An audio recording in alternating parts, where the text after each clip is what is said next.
Hey there, relationship rock stars. Will and AJ Bieber here at For Love and Money, the next level of relationships. Did you know that the #1 Googled subject in 2018, with regards to relationships, was how to build trust in a relationship? It's true. We cannot have healthy relationships without trust.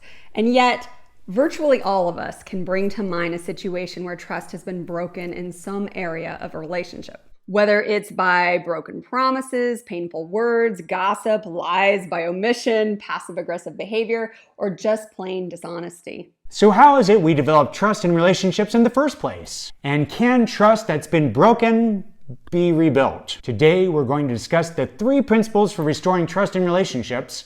And please note, these are not maybes. These are musts for healthy relationships. Principle number 1, we must be consistent. Trust is based on consistency of our actions, and we tend to have the most trust in people who are there with us for the good times and the bad times.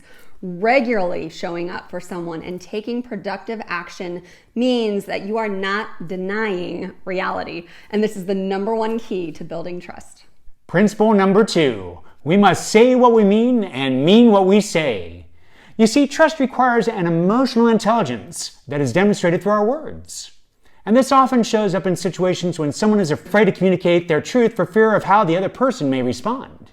Or in cases when our emotions may be so high or out of control that words are used carelessly and can hurt the other individual, therefore damaging the trust in the relationship. It is important to first take the time to acknowledge and trust our own feelings about things before sharing them verbally with others. Principle number 3, we must admit our mistakes and not use them against one another. So being vulnerable and sharing our weaknesses and struggles is the thread that connects us as humans in relationships, and no one is perfect. We all make mistakes. And when we become humble about our own weaknesses, we actually provide safety for others to be able to do the same. And it seems very counterintuitive that in order to have our greatest strength, it requires us to share our weaknesses.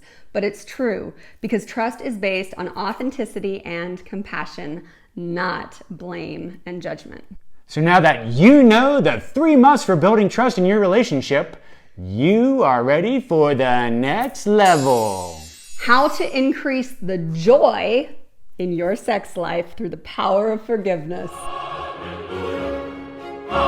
Tune in next week as we interview pastor, author, and doctor of psychology, Dr. James McReynolds.